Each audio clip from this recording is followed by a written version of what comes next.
Hello, c'est Stécie, j'espère que vous allez bien. Aujourd'hui on se retrouve dans une nouvelle vidéo pour parler de développement personnel. C'est parti.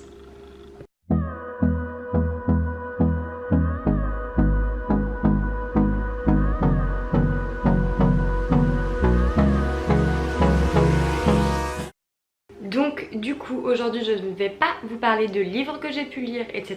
Comme vous le savez, ça fait un petit moment que je vous en ai pas présenté, pour la bonne raison que je n'en lis pas. Donc en fait aujourd'hui j'avais envie de vous parler des dérives du développement personnel et de tout ce qui touche en fait la sphère du développement personnel. Donc du coup j'ai pris 2-3 petites notes histoire de ne pas oublier ce que j'avais à vous dire. Donc d'abord je suis tombée dans le développement personnel il y a à peu près plus de 2 ans. Par le biais des bouquins, par le biais de ma maman notamment, parce qu'elle m'a beaucoup parlé de ça. Et donc je me suis mis à lire certains livres, ceux qu'on connaît le plus et qui sont le plus médiatisés on va dire. Je parlais que de bouquins parce que c'est ce que j'ai pu voir de tout ça, mais j'ai un avis assez retranché par rapport à tous les conférences, etc. Dans le sens, certaines personnes qui sont beaucoup connues dans ce domaine-là, pour moi c'est un petit peu trop profiter des gens, dans le sens où ils vont limite créer une sorte de dépendance à vous en fait, et donc payer pour espérer un jour atteindre le but ultime qui est le bonheur. Sauf que pour moi c'est pas du tout ça. Je me suis pas servi du développement personnel de cette manière là, et c'est ça que j'avais envie de vous parler aujourd'hui, parce que j'ai pas spécialement envie de voir qu'il vous arrive certaines choses. Donc j'ai eu la chance d'être entre guillemets assez forte mentalement. Il y en a qui tombent dans le développement personnel en étant vraiment déjà au fond du trou. Donc en fait moi j'avais besoin de solutions en fait pour mes soucis, pour tout ce qui n'allait pas, tout ce qui me chagrinait, tout ce qui m'empêchait d'avancer en fait finalement. Donc tout d'abord, le premier truc que j'ai envie de parler par rapport au développement personnel, c'est que non, vous ne pourrez jamais être tout le temps heureux.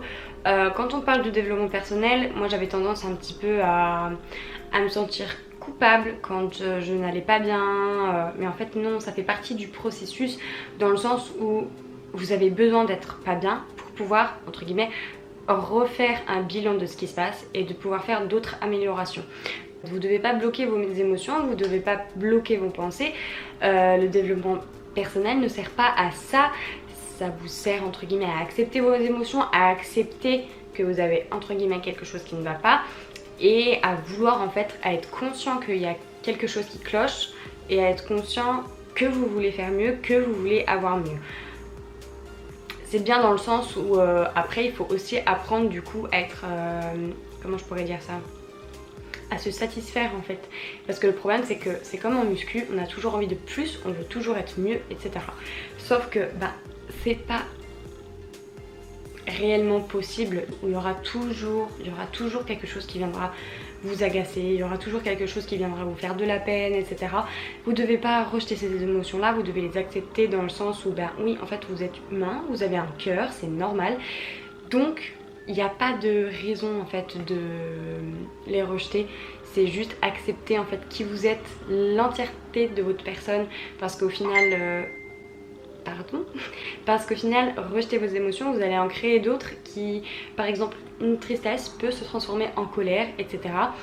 D'ailleurs, parce que du coup j'ai fait quelques séances de thérapie, notamment sophrologie, etc. Et donc ma thérapeute m'avait conseillé de regarder le film Vice Versa, donc, enfin le film dessin animé. Donc si vous l'avez pas vu, je vous conseille de le voir. Je sais que moi il m'avait beaucoup touchée, donc je pense que ça peut en aider certains. Bref, je m'égare. Donc vous devez apprendre à accepter les choses, vous devez aussi apprendre à être dans votre vie, vraiment ancré dans votre vie. Vous devez vous rendre compte de ce que vous avez déjà, de ce que vous changez petit à petit, et de les apprécier. Parce que si vous changez un truc mais que vous n'en tirez pas les bénéfices, à quoi ça sert? Vous n'aurez jamais l'impression de réellement avancer. Et c'est ce que je fais en fait, c'est pour ça que j'ai tout le temps des pauses de lecture. J'ai un souci, je vais lire un livre en fonction de ça. Par exemple, il y a quelques temps je vous ai parlé d'un livre sur les crises d'angoisse, etc. Donc qui m'avait beaucoup aidé, qui m'avait ouvert les yeux sur plein de choses.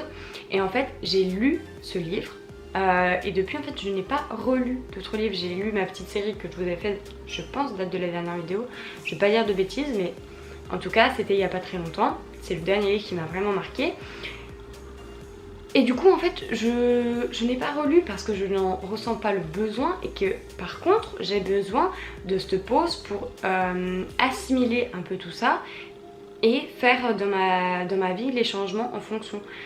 Et c'est ça pour moi le développement personnel, c'est prendre des bribes de ce qu'on peut lire, ce qu'on peut entendre, ce qu'on peut voir, y faire à sa sauce comme son corps en a besoin, comme son esprit en a besoin, et en fonction de votre passé aussi. On n'a pas tous le même passé, on n'a pas tous le même rapport aux émotions, au même rapport à tout ce qui se passe autour de nous, et en fait c'est en fonction de vous que vous devez faire ça. C'est pour ça que souvent je ne suis pas spécialement d'accord avec les séminaires, parce que ça ne s'adapte pas à votre propre personne, à votre propre vécu.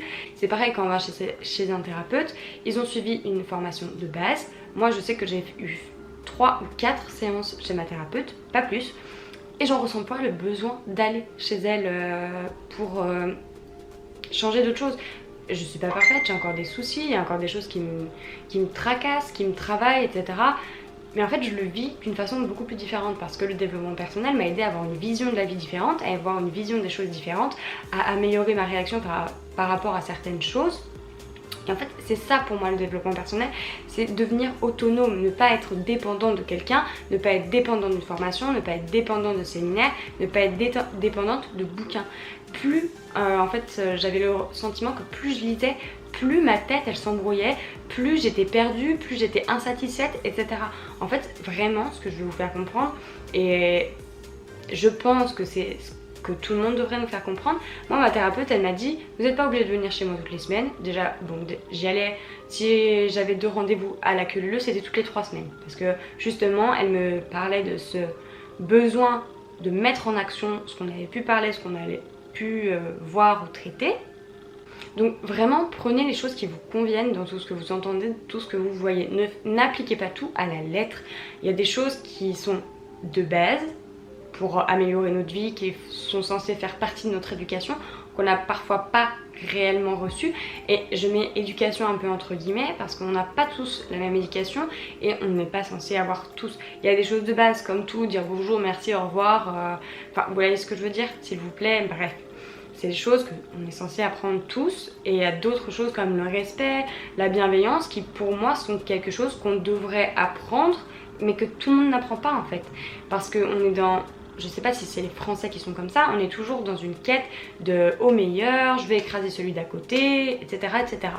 Bref, et justement, avec le développement personnel, on a tendance à apprendre réellement ce que c'est que la bienveillance envers nous-mêmes, tout d'abord, à savoir s'accepter, à savoir que on est de pas en fait se rendre coupable de choses et de pas tout prendre pour soi-même. Je ne prends pas tout ce que je lis, je ne prends pas tout ce que je vois ni ce que j'entends. Je prends juste ce qui me touche réellement, ce qui à mon sens peut réellement m'aider et qui correspond aux situations que j'ai besoin de faire évoluer. Donc pour en revenir avec mon expérience avec les livres, je pense qu'on n'a pas besoin de lire 150 livres, je pense qu'on a des points ciblés à travailler. Peut-être qu'on devrait en fait tous faire une sorte de... d'aller à la thérapeute, de savoir en fait les points sur lesquels on est les plus sensibles et lesquels on a le plus besoin de bosser. Ça, soit on le fait chez la thérapeute quand on n'est pas encore réellement conscient des problèmes qu'on a. Moi j'ai commencé par les livres parce que je savais quels certains points j'avais besoin de travailler en fonction des choses qui avaient pu m'arriver dans ma vie. Du coup en me basant là-dessus, j'ai lu des livres en rapport avec ça, j'ai pris des informations dans ces livres-là pour m'aider sur mes points à moi et sur ma façon dont j'ai vécu les choses, et c'est ça réellement qui aide plutôt que se bourrer le crâne avec il faut penser positif. Oui mais non en fait. Oui d'accord, il faut relativiser, il faut voilà, mais on aura toujours une période où il vous arrive un truc de merde, bah voilà vous allez être pas bien, vous allez avoir envie d'être couché, blablabla.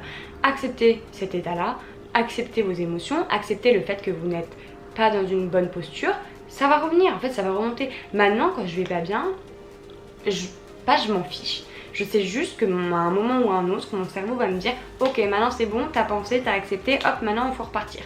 Et en fait c'est ça, plus vous allez rejeter votre état négatif, plus vous allez éloigner l'état positif dans lequel vous serez. Donc je vais pas bien, c'est pas grave, je prends du temps pour moi, je fais des choses pour moi, tout ça pour ramener du positif, mais aussi permettre à moi-même de me sentir mieux et donc de pouvoir entamer la phase je remonte.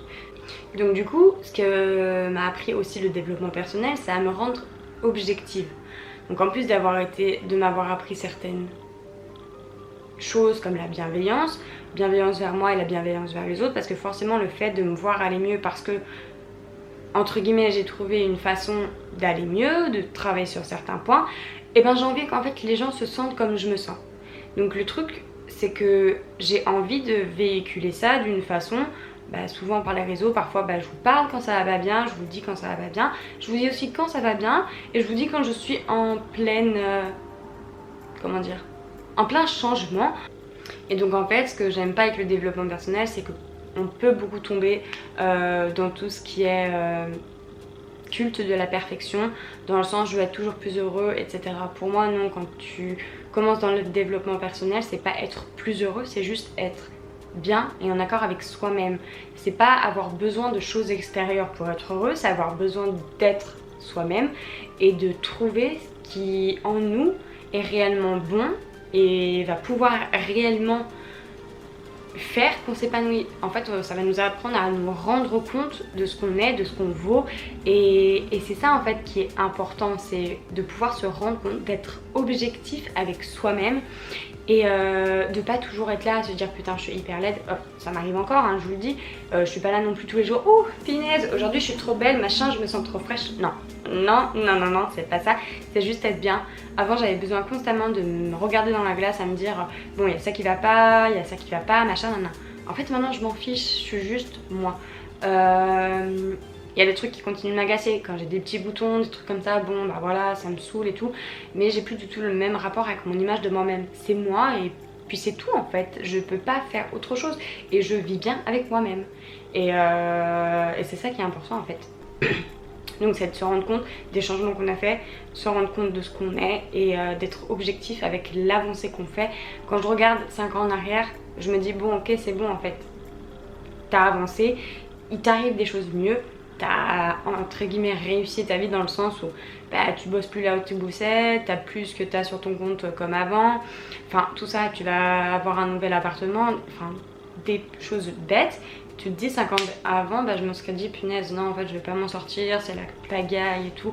Et savoir aussi du coup à apprécier le moment présent. C'est pour ça que souvent j'ai du mal à vous mettre des stories, à penser faire des stories en fait, parce que quand je fais quelque chose, je le vis dans son entièreté et j'ai pas envie de sortir mon téléphone et de couper ce moment là en fait, de me remettre dans ma bulle travail, parce que forcément partager sur les réseaux c'est aussi ça, c'est vous parler des moments de ma vie, de ce que je peux faire, que ce soit à la salle, en extérieur, de ce que je lis, de ce que je vois, de ce qui peut me toucher, ce que j'ai envie de vous transmettre comme émotion, comme message, etc.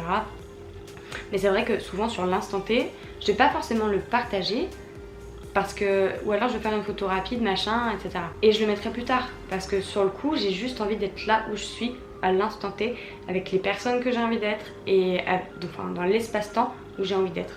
Une sorte de bulle en fait, mais une bulle de réalité, la réalité. Et je suis sûre que vous avez déjà vécu des petits moments comme ça où il y a tout qui se coupe et il y a juste votre scène, ce qui est en train de se passer, qui est dans votre tête et vous vous sentez bien, vous vous sentez apaisé, vous vous sentez léger. Mais en fait ça, il faudrait pouvoir le réitérer plus de fois et être capable d'être conscient en fait de ce genre de situation là et d'en profiter réellement. Pour moi du coup le but réel du développement personnel c'est de se trouver, sauf que personne en fait n'a le même chemin. Admettons on est dans une bulle, vous avez tout plein d'électrons, chaque électron c'est une personne différente, chaque électron va suivre sa ligne magnétique, ou je sais plus exactement comment on dit ça, mais bref, chaque électron va bouger dans un sens en fonction de l'énergie, etc. Aucun électron n'aura le même chemin, on est d'accord là-dessus. Donc qui pourrait mieux que vous savoir où vous devez aller, ce que vous devez faire et savoir qui vous êtes? Personne. Personne ne pourra vous dire ce que vous valez, personne ne pourra dire ce qui est le mieux pour vous, c'est seulement vous et vous seul qui pourrez savoir ce genre de choses. C'est avec vous-même que vous devez dialoguer, c'est avec vous-même que vous devez régler les problèmes, c'est avec vous-même que vous devez avancer tous les jours, tout le temps, jusqu'à la fin de votre vie. Et des gens peuvent vous aider, peuvent vous donner des indications, voilà. ce que je vous disais, piochez à droite à gauche ce que vous avez besoin de prendre, ce que vous sentez nécessaire à votre évolution. Mais vous ne devez pas suivre un chemin tout fait que quelqu'un va vous donner pour avancer. Donc je pense que j'ai dit à peu près tout ce que je voulais sur le sujet. Donc en conclusion, pour moi, en fait, le développement personnel, ça ne doit pas devenir une contrainte. Vous ne devez pas avoir envie de lire par contrainte. Vous ne devez pas avoir envie de vous informer par contrainte. Juste prenez les points importants qui vous chagrinent de votre vie, notez-les. Réfléchissez parfois à d'autres trucs qui peuvent vous toucher, etc. Notez ces points-là. Prenez, je sais pas, un livre en fonction de ce point-là. Travaillez sur ce point-là. Laissez-vous du temps pour vous en rendre compte. Acceptez qui vous êtes dans le sens où, comme je vous parlais des émotions, acceptez les émotions que vous recevez, acceptez d'être bien, acceptez d'être pas bien aussi, et acceptez juste d'être la personne que vous êtes. Et juste trouvez-vous vous-même, parce qu'on peut recevoir de l'aide, mais la seule personne qui sera capable de réellement faire des changements, réellement vous amener à avancer, c'est seulement vous. C'est vos choix, vos pensées, vos émotions, c'est seulement vous. Voilà. J'espère que ma vidéo elle vous aura plu, j'espère que ça vous aura apporté quelque chose. Dites-moi ce que vous pensez sur le sujet, dites-moi ce que vous en pensez du développement personnel dans son entièreté, dans ce qu'on peut voir sur les reportages, dans ce qu'on peut voir sur les livres, etc. Dites-moi un peu votre avis sur la question, si vous avez un peu baigné dedans, etc. Je crois que ça fait beaucoup d'etc, mais vous m'avez compris. Et puis en attendant une prochaine vidéo, je vous fais des bisous. Ciao!